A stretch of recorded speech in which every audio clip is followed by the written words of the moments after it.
Can I just say one thing, Will, before you go? Well said. When me and Rick were getting into a bit of a debate with this Berg Newbury guy, he said, if I could get on the show on Skype, I would. And we said to him, well, it's a free download. What's your problem? Is the guy a retard? He's a free hypocrite, F-R-E-E, download, free download. Andy, he's a circle hypocrite, and let me explain that in 30 seconds or less. A person could talk a good talk, but won't walk the walk. And most of us here are over 25. We all know what that's like. It's not 25. Oh, James, you're the baby. Oh. And yet he got a picture with AJ Lee, so what's up with that shit? Lucky bastard. But that's what I was about to say. Hey. The truth is, if you're proud of who you are, then good. But what we do, we give to our fans the truth, the whole truth, and nothing but the truth. And if you don't want to come on Skype and say that we're wrong, then what does that say about you? So, Andy, he's a circle hypocrite. I don't care. Yeah, he's a keyboard warrior. He's scared. In the words he's a definite keyboard warrior without any shadow of a doubt. And just one more thing is, if you think we give you a bit of a rough time on the Hardcore Wrestling Radio Facebook page, come on Skype and I'll show you what a hard time really is. Wow. That's an open invite just for you. And that's coming right there from the son of a bitch himself. If you think we insult you on the Facebook page, come online and we'll proper insult you to your face. All right, moving on. Lance, I believe you have a controversy and scandals. Yes, I do. We've already done it. No, that's just causing a dumbass. But anyway, it is, that's right, it is time for the infamous curtain call. One of the most talked about in actions involving the Click took place on May 19th, 1996 at Madison Square Garden. At the time, Nash and Hall were leaving WWF for WCW. And this was their last contractual obligation with WWE, or F at the time. At a major live event, Triple H, as heel Hunter Helmsley, wrestled fan favorite Scott Hall, or as we would have known at the time, Razor Ramon. Later that night, Shawn Michaels, then a fan favorite, wrestled Kevin Nash as Diesel in a steel cage match. Immediately after the match, Razor Ramon entered the ring, hugged Shawn Michaels, which was not seen as a problem as both were fan favorites at the time. However, Triple H entered the ring, hugged Razor and Diesel, and Diesel stood up, joined Michaels, Helmsley, and Ramon in a prolonged group hug when the four wrestlers stood facing the crowd and raised their arms together. You guys' thoughts? Marks. That's all I can say. If you believe there's heels and baby phases, and they really are heels and baby phases, and they don't get on, you got to be a mark. Well, I think that this was... Go ahead, Joe. Here's the thing with this. This was during the time the WWF when they still believed in kayfabe. They were still the good guys versus the bad guys. I agree. Absolutely. And anything, let me put it like this. If Eddie Graham, who was promoting in Florida, saw the good guys together with the bad guys, he will punch you in the jaw and break your jaw and then fine you $500 because credibility in wrestling is what's missing. Okay, everybody knows it's fake and all this or practice or whatever, how you want to call it. It's still an athletic sport where people can get hurt. And back then, you had to have your good guys and bad guys, and you just did not pull a trick like what they did. And it was kind of a, how can I put it? It was kind of a slap to Vince McMahon and the WWE. You know, some people say Vince okayed it. Some people say that he did not know what's going on. To me, I don't know, but it still was a big disrespect to the company. I can actually tell you, I watched the Triple H documentary, and according to Triple H, Vince did not okay. Vince was extremely pissed off. with Triple H and Shawn Michaels about that, HBK with that. So he did not know, or at least according to Triple H. So let me ask you a question, Will. Do you think that whole last, the hugging of the Clique, do you think that was a step where it kind of helped kill kayfabe? In a sense, yes, it did, because you know what? I actually remember this one because when all four members were in the ring, you know what? And I'm probably going to sound a little bit on my mind, but I was younger when I seen this. I thought there was going to be some type of standoff or some type of ego trip that was going about. But you know what? To answer that question, yeah, it must have killed kayfabe, because nobody really knew that all four of them were, the best of friends. And look what happened after that. Look what happened. That changed wrestling with the NWO with Hall and Nash in WCW, and of course DX with HBK and Triple H in WWF at the time. So yeah, it pretty much killed that kayfabe more quicker than Dunkin' Donuts. James, with with all these four guys, the way it happened out, what were your thoughts about when you first saw the video? I was young at the time. I'm like, wait, what? And then once I grew up, I'm like, oh, okay.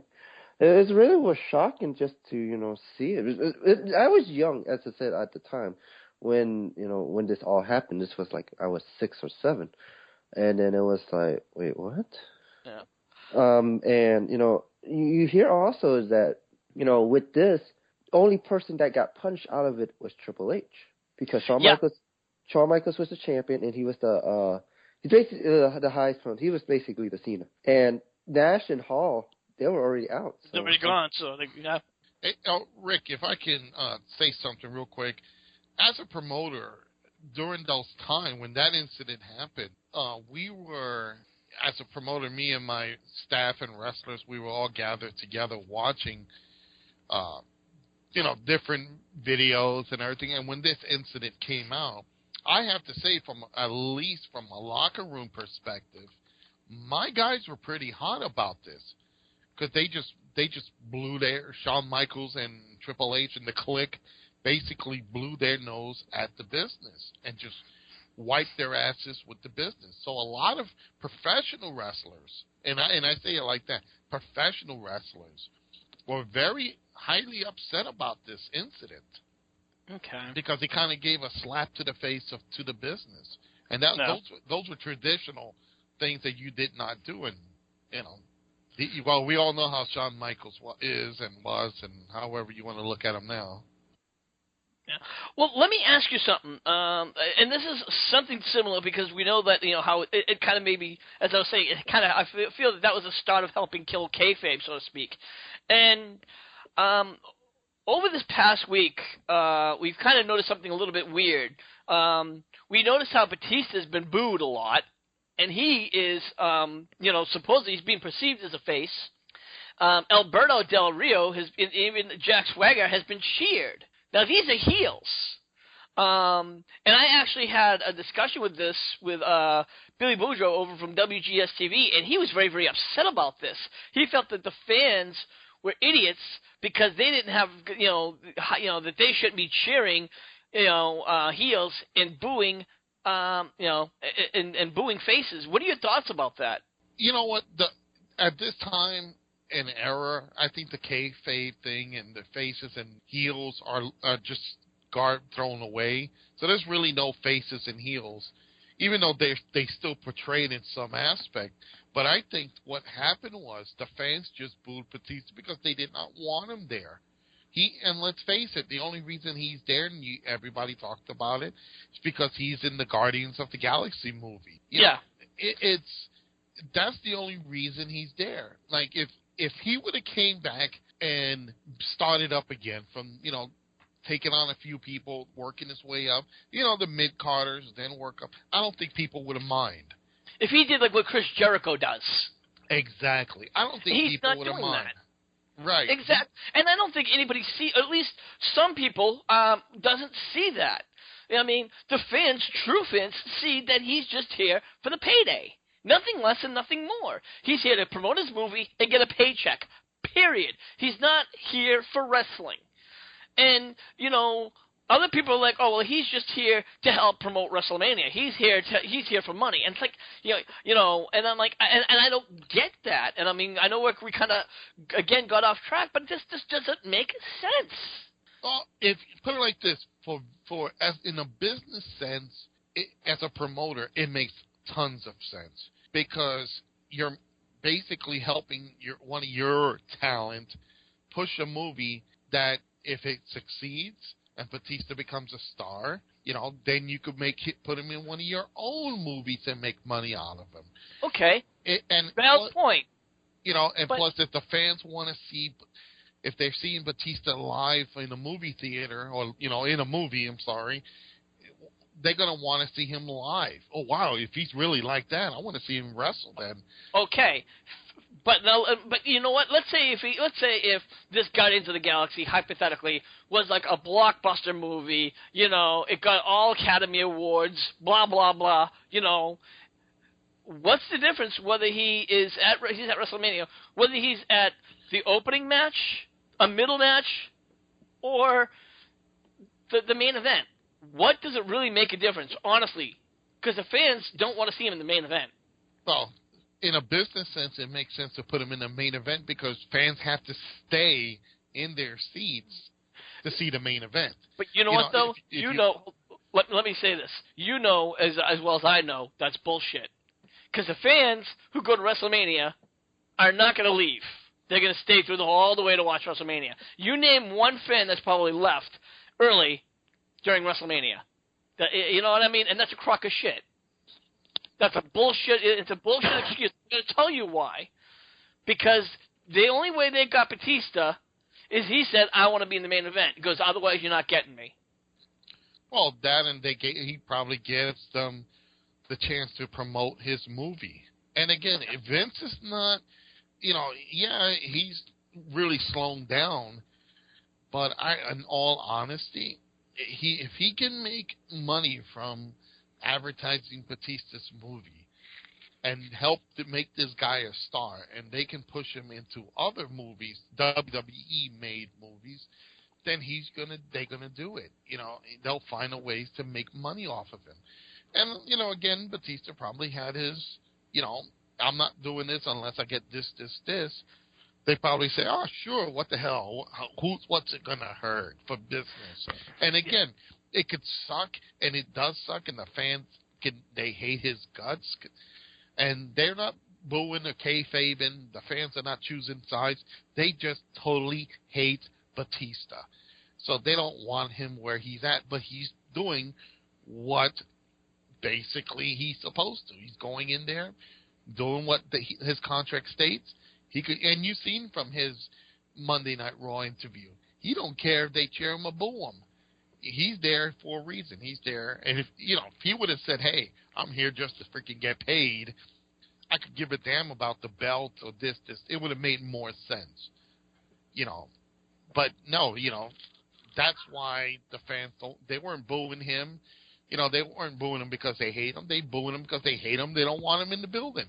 He shouldn't be in wrestling, or at least in that spot. No. And anybody he fights against is going to get cheered. Del Rio was definitely proof to the pudding. Andy, what are your thoughts about people booing, about booing heels and cheering faces? Any thoughts about that? It just goes to show Vince that he's not doing the right thing. That's how it strikes me, that he's just not doing the right thing for business. He thinks he is, but he isn't, because he's pissing people off, and you can only piss people off for so long before they'll go elsewhere. Rick, and one more thing, too. Don't forget, a couple of years ago, fans were cheering Stone Cold Steve Austin, who was a heel. And he turned out to be the biggest money maker of them from all WWE history. Valid point. I mean, I think they also did the same thing with CM Punk when he was supposedly a heel. When he dropped the pipe bomb, and a lot of people just loved CM Punk. So it